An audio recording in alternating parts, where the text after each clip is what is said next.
Welcome to Reimagining Star Wars, and this is Imagic Maker, and I have Santa here as our we continue our review of the Clone Wars Season 7, and this is the final piece in this four-part arc as we get ready to head into the next and final four episode arc with the Siege of Mandalore, we believe. So if you haven't watched this, and you probably want to stop and go watch it, but otherwise, we're going to be delving into some spoilers here, and we're going to have some fun talking about it. So, Santa, go ahead and introduce yourself. Oh, this is Star Wars Santa, and yeah, we'll be getting into spoilers and speculation.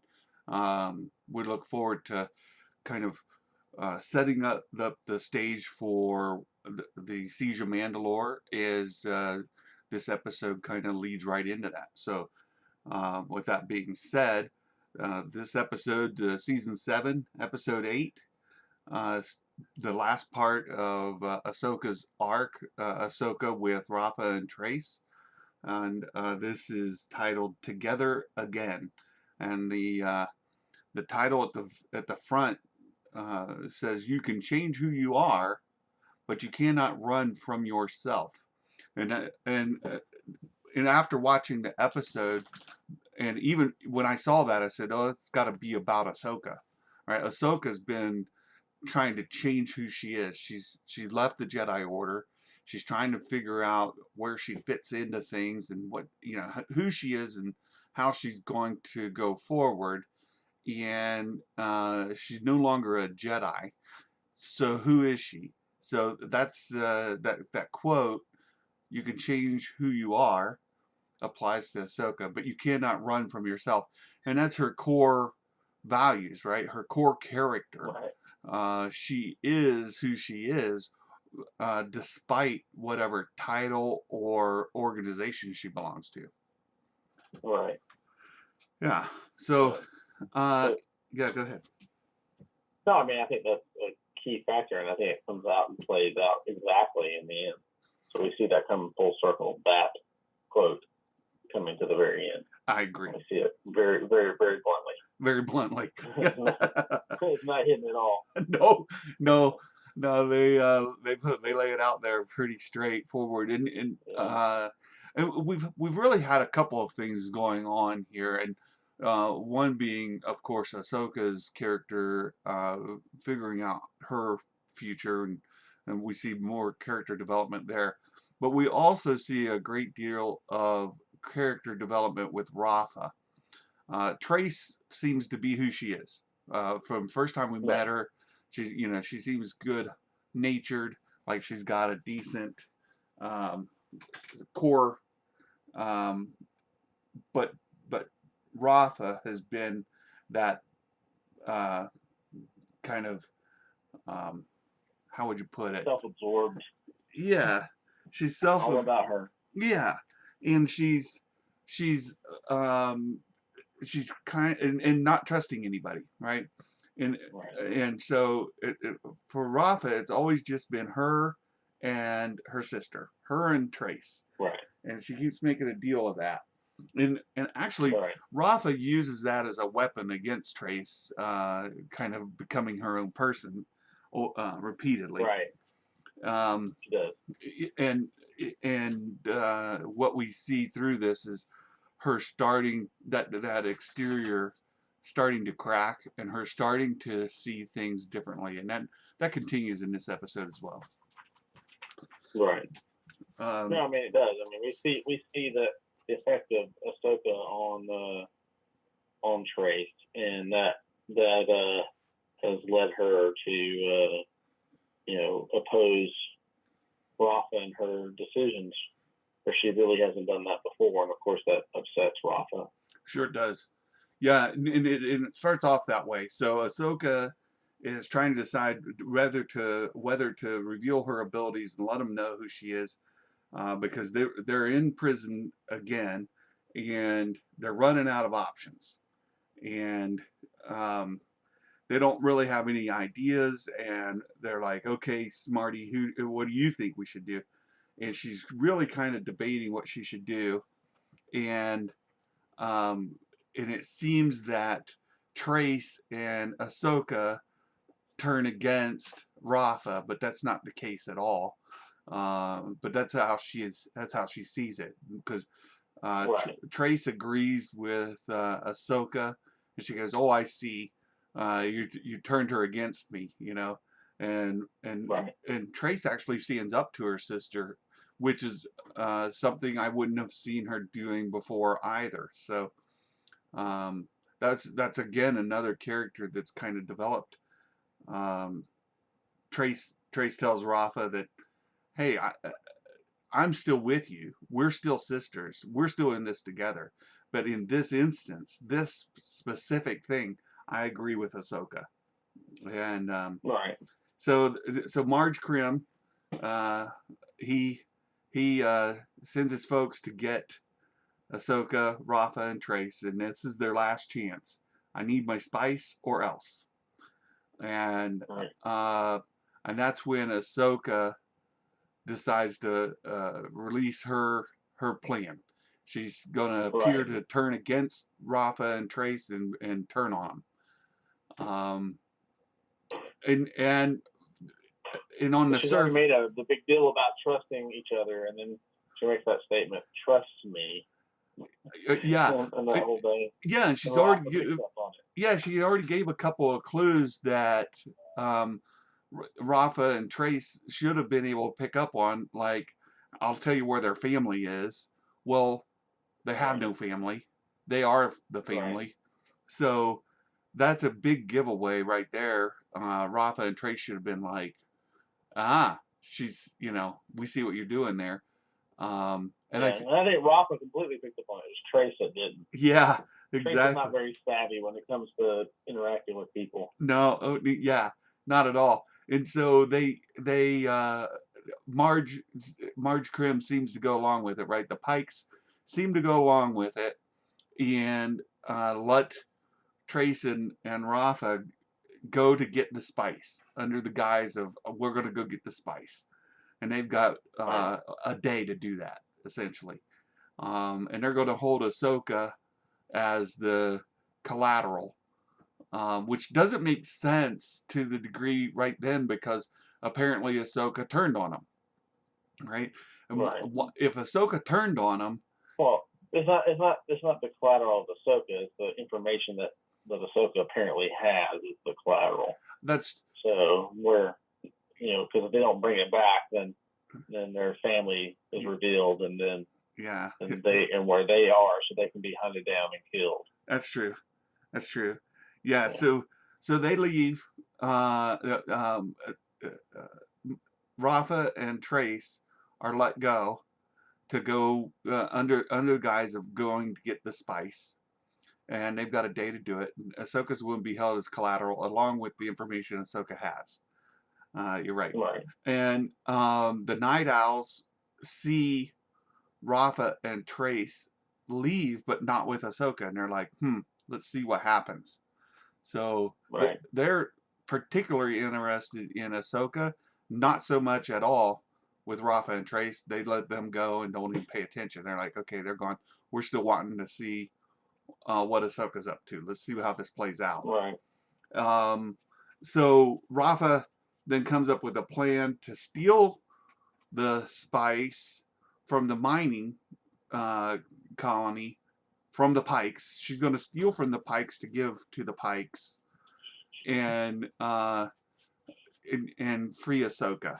Right. And it's because Rafa saw Ahsoka willing to do something for them that wasn't to benefit herself. Right. So I Rafa's thought it like, was really interesting. He said, well, obviously she has a plan to escape. That's what Trace said, and so she said, yeah, we're gonna go out and get her. She's like, what? She goes, yeah, I cannot let her gloat when she comes back and finds us after she's escaped. yeah, she can't, right? She can't one up me here, so we're gonna have to go get her so that she can't be on the moral high ground above me. Yeah. That's right. Yeah. So, I mean, I think clearly Rafa didn't think Ahsoka could escape, but she was using that as a means to justify her heroic action to Trace. Yeah. And there's So while they're coming up with that plan and they're trying to deceive the mining folks there, Ahsoka releases herself, uses the Force, releases herself, and she then begins to make her way through the Pike's facility, and she's planting little bombs along the way. And in the process of doing that, she sees Marge Krim uh, having a little discussion with somebody through, and she gets closer and sees that it's Darth Maul, right? She sees that it's Right. Maul, and she listens in from a distance and hears that Maul is really the one pulling the strings behind, and Maul is threatening Krim with the power of the Crimson Dawn to bring down uh, punishment on them if they don't pay. Right.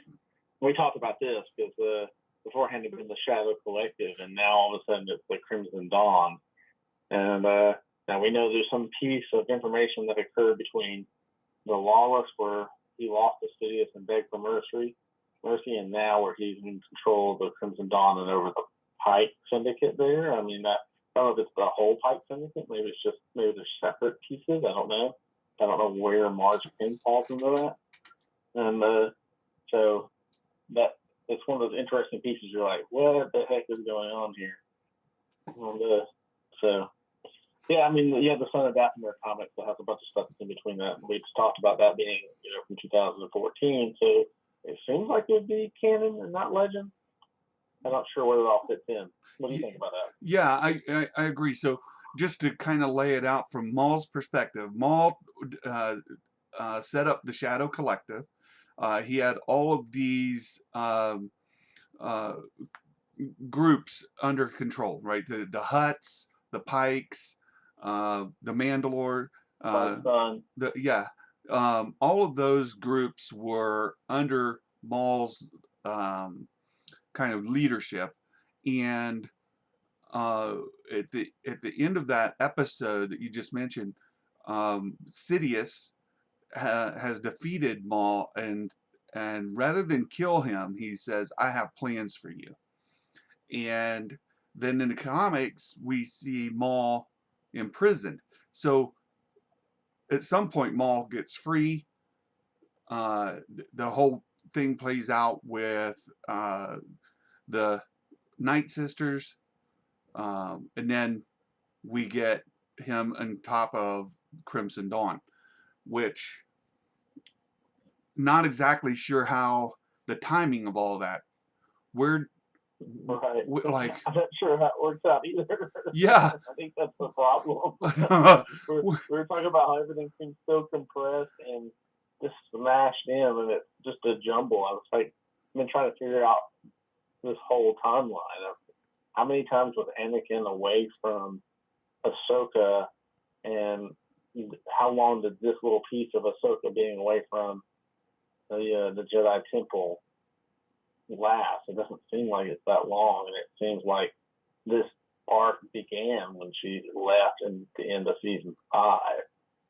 I know that the lost episodes in season 6 aren't all linear, but I don't know when they all happened. So right. So we have some pieces we're trying to fit together. Yeah. So like, when did Yoda go on his little mission? And when did the whole deal take place with the Bad Batch? And when did the whole piece with the what's his name? The 5. Yeah. Well, I was thinking Clovis, right? When the part with Clovis and right. On Scipio, when that all take place. Right. We've got a bunch of stuff that seemed to happen between the end of season 5, and like you said, I mean, season 6 is primarily lost episodes, but where do they fit in chronologically, and how did we get from, how did those pieces, all of season 6 essentially, plus the Bad Batch arc, where does it fit in, and how does it align with the overall story, so that Ahsoka leaves the Jedi Temple at the end of 5 and almost straight into this arc in season 7. There's a Right. lot that happened, and it would seem that, and especially the light that you can show on Maul, what we know of Maul, um, how does he get from the Shadow Collective to the Crimson Dawn in that time frame, which seems Yeah. pretty I mean, I don't. compressed. It seems so fast. It seems lightning fast. It doesn't even seem plausible. Yeah, But and does Palpatine, or Sidious, have any involvement with Crimson Dawn? Is he pulling Maul's strings, or is Maul still acting completely on his own? Well, right. that's I don't still know. I mean, is he doing it to stay alive after being completely losing every bit of his opportunity, to defeat Dooku and Grievous and everything on Dathomir, and what's the whole schematic of it all? I don't know. I mean, that's kind yeah, of a curiosity. I don't know either. But But we know that the so Crimson aside Dawn. from that, we know we're heading into Mandalore, Yeah, though. we do, and we know that the Pikes are scared to death of Maul and the Crimson Dawn. Marge Krim, it repeats that his life is on the line as well. Like, he's got to get this spice, or the accountability is going to come down to him, and his life is literally on the line. And when we see Maul speaking with Marge Krim, he alludes to as much, right? Like, your time is Right. running out. You need to pay this up now, or the Crimson Dawn will make sure that you're taken care of. So Right. I'm sure that other people would love your piece of the action, yeah, and yeah, that's kind of how he puts that. And so his lieutenant goes, he can do that. Because he's playing us all against each other, which is the smartest thing to do. yeah. So Ahsoka knows now about Maul, and she knows that he is on Mandalore, and she has found out that some events take place. There's some running, some fighting, and the Pikes learn that Ahsoka was a Jedi, and Right. the thought is that the Jedi Order sent her purposely to infiltrate and expose them. And so their plan is to execute her. That's really the only choice they have. And at that point, Trace and Rafa show up. Now, Trace and Rafa show up because they had a whole fight sequence with the mining company there, and during that fight sequence, you kind of get that Trace and Rafa were reconciled. Like, okay, we know what's going on now. They come up with a plan, and you really see their characters then take control. Right. Um, They become active. They become active members in deciding their fate. It's always good. Yeah, it was really good. I thought it was really good. That fight was a decent sequence in the way that it played out. Trace had to defend herself, and so did Rafa. Rafa couldn't just talk her way out of it anymore. Where that had been her play all along, she actually had to defeat, and she did use her wits at the end to overcome, but she actually had to get involved. She couldn't just kind of lie her way through. And Right. and so they show up, and they're going to stop Ahsoka's execution by delivering the spice. And the Pikes are not having it. They're like, you know what? We'll just kill you guys too. We'll take the spice and we're good. So, which is sort of the syndicate you're dealing with when you decide, and that's sort of Right. what Ahsoka was warning from the beginning. Like, Right. I know this spice trade is lucrative, but you've gotten into this with the wrong people. Right. First of all, you shouldn't be doing it. Secondly, the Pikes will turn on you, and Right. and they did. Right? They were like, well, we'll just kill you, and that solves all of our problems. Right. So Ahsoka detonates the bombs. They get away, And Right. Well, it's because they discover Ahsoka's a Jedi, right? yeah, And they think that she's been sent by the Council to undo them. So they think that's all that. I mean, that's why they're going to kill Trace and Rafa. that too. They're working with the Jedi. And that's when Trace and Rafa find out that she was a Jedi. That's when Right. they're like, wait, what? And Ahsoka has to explain, well, I didn't tell you guys because one, I left, and second, you guys don't like the Jedi very much, so, you know. You could have told us when we're in the cell. Yeah. You know, we could have gotten out. I mean, things a lot nicer. Yeah. So they don't have time to fight about it right at the moment because they're going to get killed. And Ahsoka detonates the bombs. They get free, and they run back. And when they get back to safety, they're followed by the Night Owls. As you see, what's the name of her ship again? The Silver Angel. What, right? Silver Angel? Yeah. You see the Silver Angel flying away, and then they're followed by the Night Owls, and they return back, and Rafa and Trace confront Ahsoka like, hey, what's going on? And Ahsoka says, well, I'm not a Jedi. And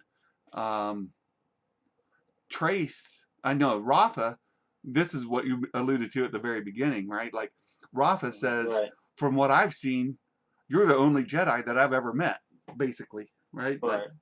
Like you're like you're clearly what the Jedi. If you're not a Jedi, you're definitely what they should be. Is what she says to her. Yeah. Like, you've acted more like a Jedi than any Jedi I've ever seen. So, right. and certainly more than what we saw with when her parents were killed. That's right. And what's her name? The Jedi that were like, oh, well, sorry about your loss. Yeah, Luminara, right?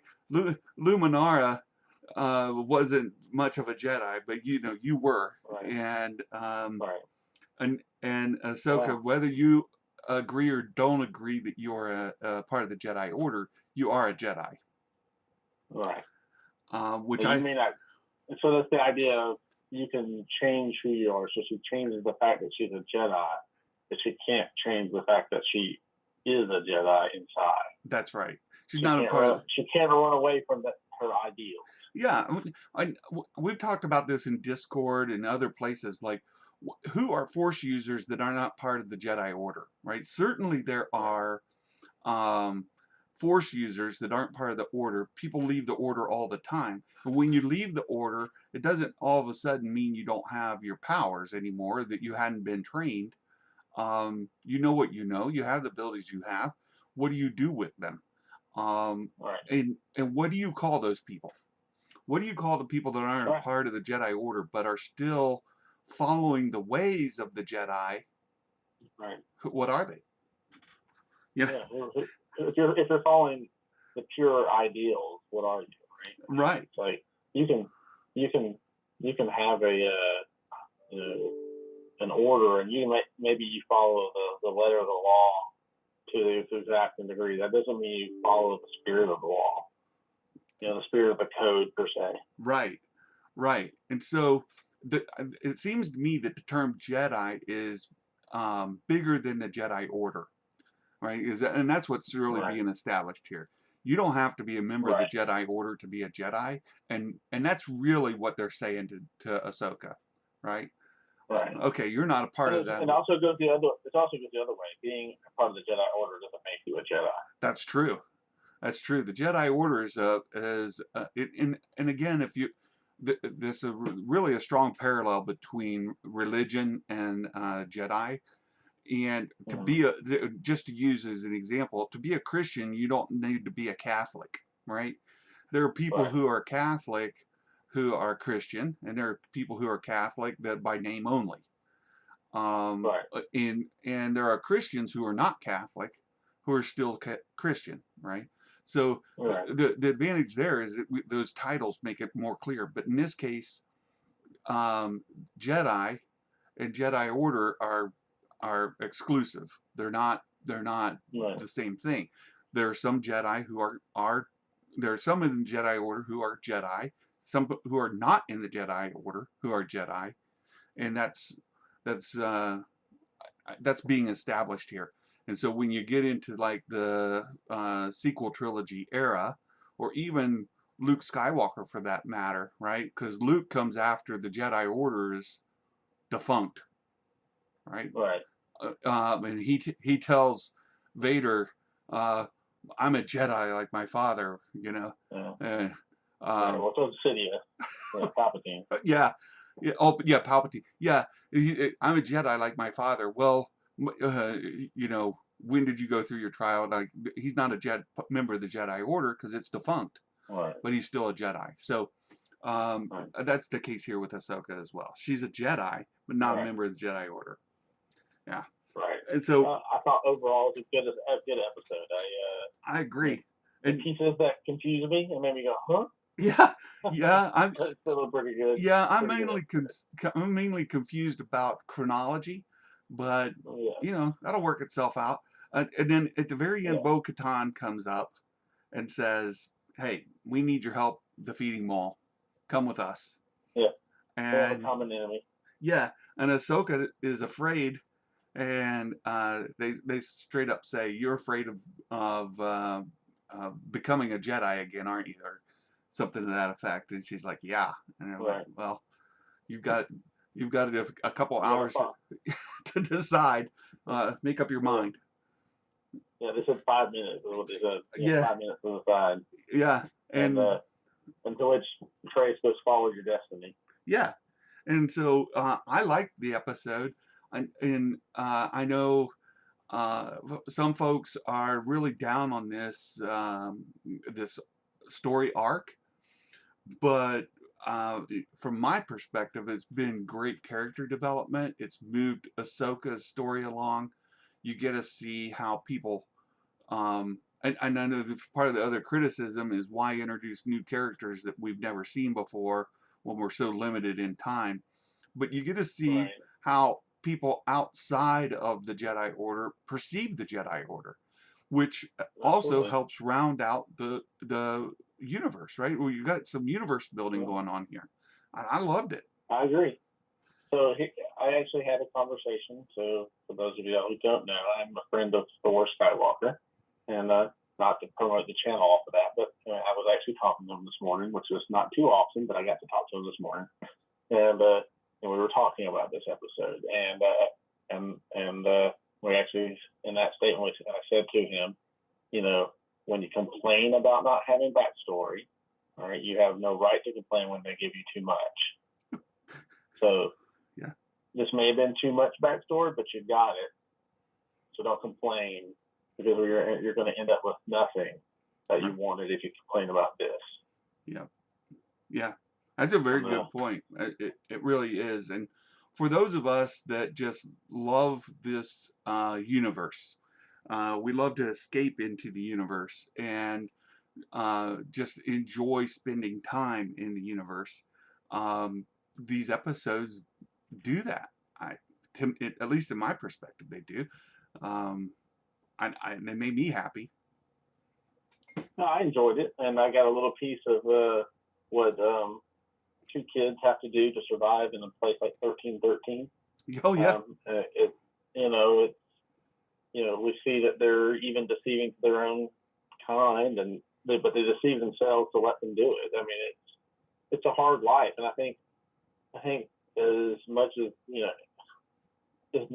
can in a kids show, which is what this really is. Yeah. Is they've tried to depict a hard life, even for young kids or for kids, Yeah. And so I mean, it's not like they can't show death, they can't show drug use, they can't show those things, but they can allude to them, and show how it's so easy to begin to use everyone in order to try to survive, even those that are closest to you. And that it takes somebody with strong ideals to make you realize what's important.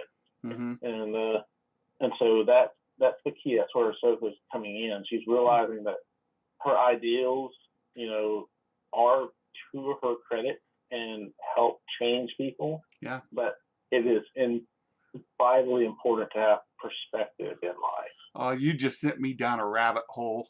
I won't necessarily take everybody there, but my goodness, if you were to build uh, a a whole franchise around a character, this really sets up really well for Ahsoka to start to build that coalition, where later on she would be elevated to a place of leadership, right? So, like, I think Right. back to the Lord of the Rings with Aragon, or because he built those coalitions when he was still Strider, or you Right. see some of these other people who, uh, even like Harry Potter, right? He was just a Mm-hmm. student, but the way that he interacted with different things along the way, when it comes to the great big battle at the end of the story, there's this great big coalition that follows behind him. And here, Right. Ahsoka has done that. And here you've got two characters in Trace and Rafa that they're just people on 1313 trying to survive, right? They're down in the Yep. bowels of Coruscant, and the story of Ahsoka would carry from there in Mm-hmm. in the amount of trust that she's built, not only there but with the 501st. We know that's coming. With all these other places where she's gone in and helped uh, free them from various parties. Think uh, again. I went down a rabbit hole. You sent me down this rabbit hole, and I start to think about what the sequel trilogy could have been with put Ahsoka in the role, and have it culminate with her, um, and all of those forces coming to her aid. Could have been cool.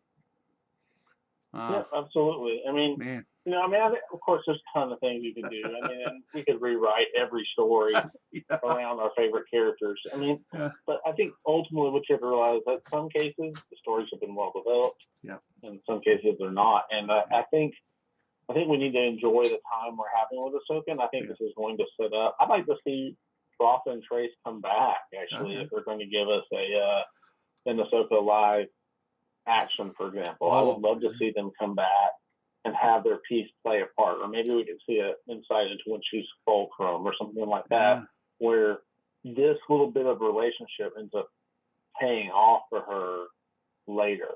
Wow. And so that's, I think those are the kind of things that you can weave into a story. Yeah. And where you would go, oh, this was an unnecessary arc, and then you realize, even the smallest among us have a part to play. Yeah. And so, and to steal some lines from Gandalf when he's talking about the Hobbit. Yeah. And yeah. so, Boy, I've got a grin on my. I'm grinning ear to ear. You have absolutely you've whet the appetite. Now I'm like, woo, I want more. So I think that's a good place to leave off, right? We want more. I agree. We've got the Siege of Mandalore coming up, and I'm excited. I think as most of the fandom is to finally get to see these episodes. Yep, I think we've gotten to where we wanted to, and I actually think this was a good place to take us through Ahsoka's arc. And we're going to see I think we thought this was going to be an 8-part Ahsoka arc anyway. Yeah. And seeing where it takes us to, and I think that leads us up to where we're going to get to really enjoy a